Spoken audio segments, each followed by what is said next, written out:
for us to provide them skills. So when you look at West Virginia, it's currently completely a coal-driven economy. And the son and daughter of a coal miner is probably looking at coal mining as an industry. But if you provide them the education in 9th grade with AI, they all have to learn AI. Many of them might find a different path. Many of them might do a startup in West Virginia, or in Montana, or in Louisiana, and now you're creating prosperity, right? So these are some of the ideas we have. We have a secret sauce that has been very, very effective to what we are doing here. But we need to take that secret pixie dust and sprinkle it upon every corner of America. It comes from education. So it is very, very important. And it's a key component of my agenda. That's what, if you go and search for education on my website, you will find policy papers that we have written about it, about how we plan to do this. Now, when you look at layoffs, yes, when you look at when we move to the steam engine, or when we move to the even the electric car, the EVs that are coming out, right? When there is automation, there is change that will happen, and we all have to keep up with that. And it really calls to attention the agility of people, the agility and the ingenuity of people to keep up with that change happening, right? And many of us here, all of us here, you look at Scott McNeely or Larry Ellison, they all came from the Midwest because they found something calling them, which is the reason why we are here. We are the best of breeds of mankind. We are here in Silicon Valley, the best of DNA. We work pretty hard, and we have a slightly different perspective of the world. With AI, we can sort of power that across the United States and create types of prosperity. Now, when it comes to the efficiencies that we will create, like I said, we may have to trim down the number of work days we work in a week, which will actually be good for us. I would love to have a 3-day weekend and enjoy myself. We work pretty hard, but can we do that, right? I believe in the future it will be possible. Personally, I don't believe in the UBI concept of giving $1,000 a month for nothing. I think man is most productive when we have a busy mind. And you look at me, I have a full-time day job, and a council member role was also part of my life, and running a campaign, and I barely sleep, but I'm quite happy with what we are doing in this world. I'm constantly running on energy because this is what motivates me and keeps me going. And that's the reason I feel, maybe I'm a little off on that, but I believe that a UBI is the wrong model. We have to create lots of jobs, we have to retrain the workforce and get them empowered to be in this world, to be productive in this world. So, excellent questions, Dr. Fang. I totally appreciate all of you. Hopefully I addressed them. If not, then please challenge me on that, and I'm happy to have many more discussions. Thank you so much. Actually, I prepared 10 questions, but Rishi wanted to take some questions from audience, so we will take 2 questions from audience. Anyone? Question?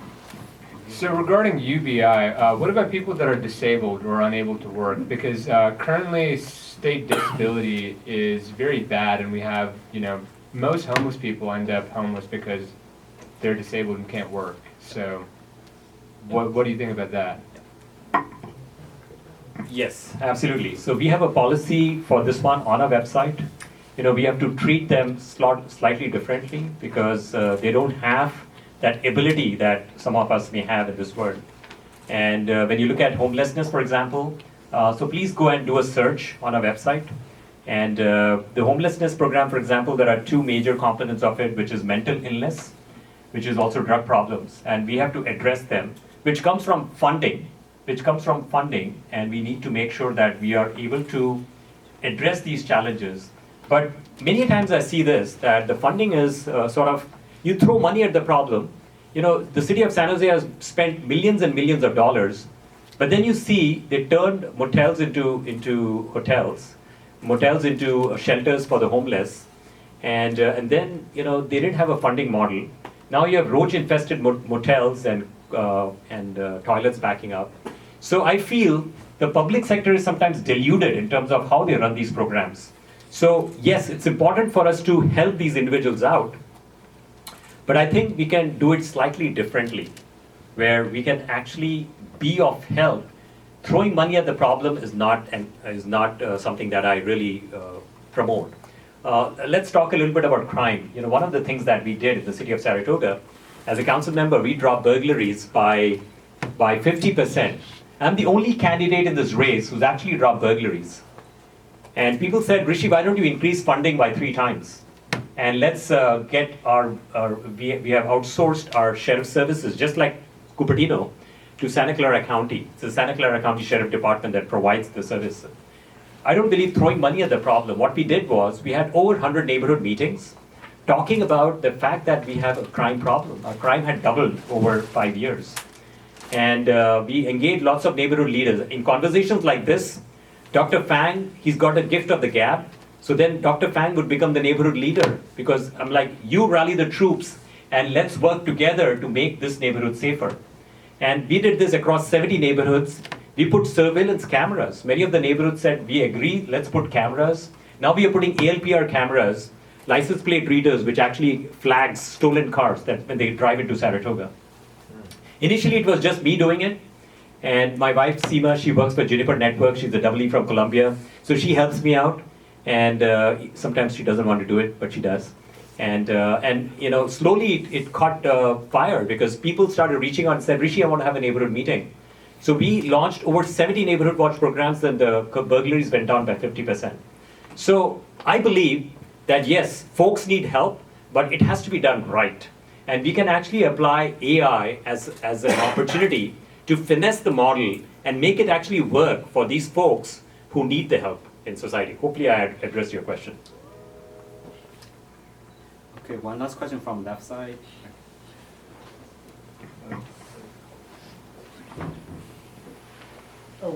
So I actually had my AI ask a question, so you can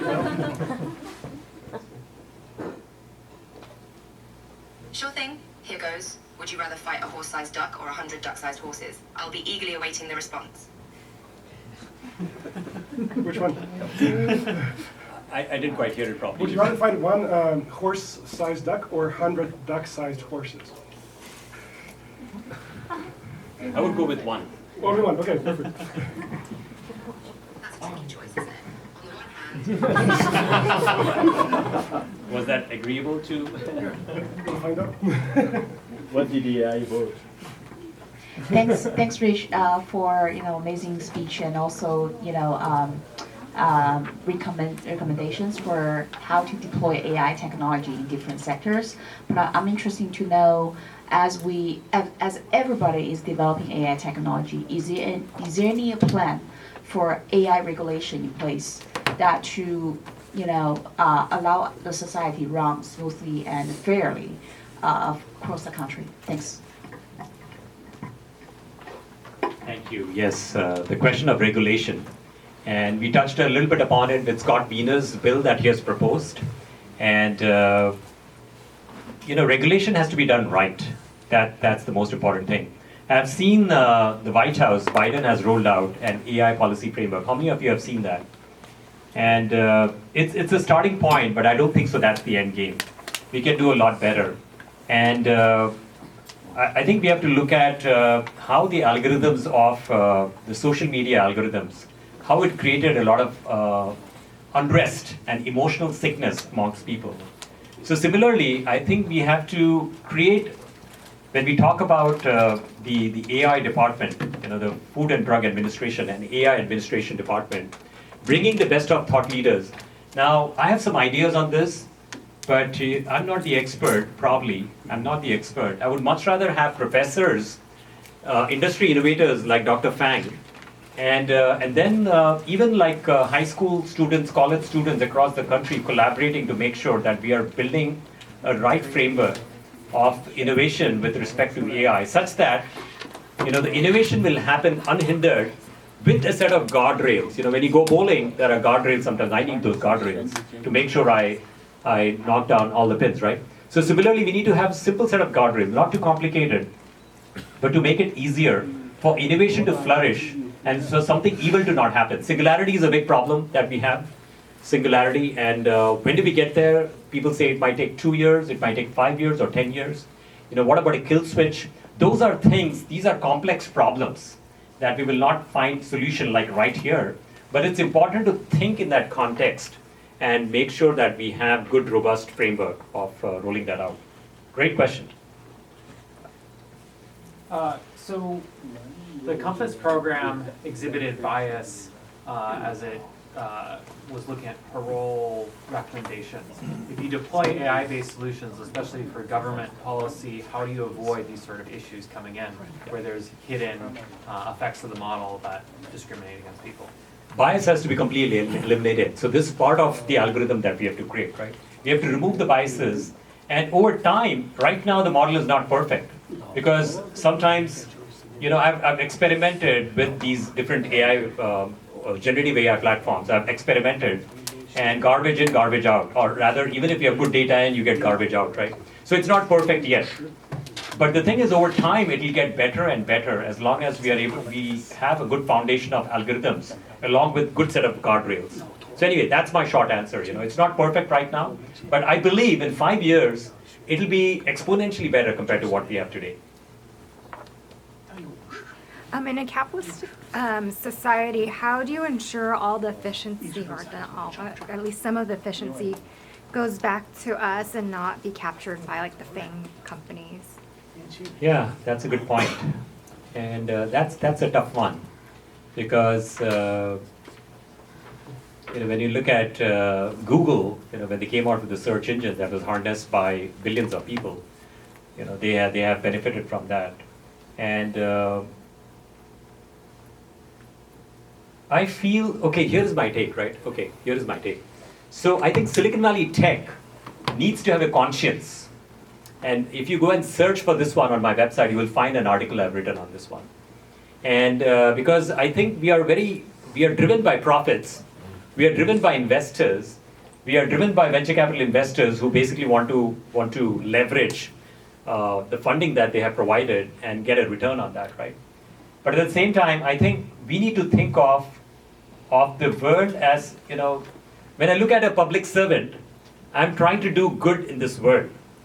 I'm trying to address the challenges of people. And this is how Silicon Valley needs to morph as companies. So which is where I believe what I'm going to do as the Silicon Valley congressional representative, I would like to invite the CEOs, CTOs on a regular basis every month and talk about, I'm here to, right now I'm in tech, I understand it intimately, but once you get into Congress, I'll start losing my edge.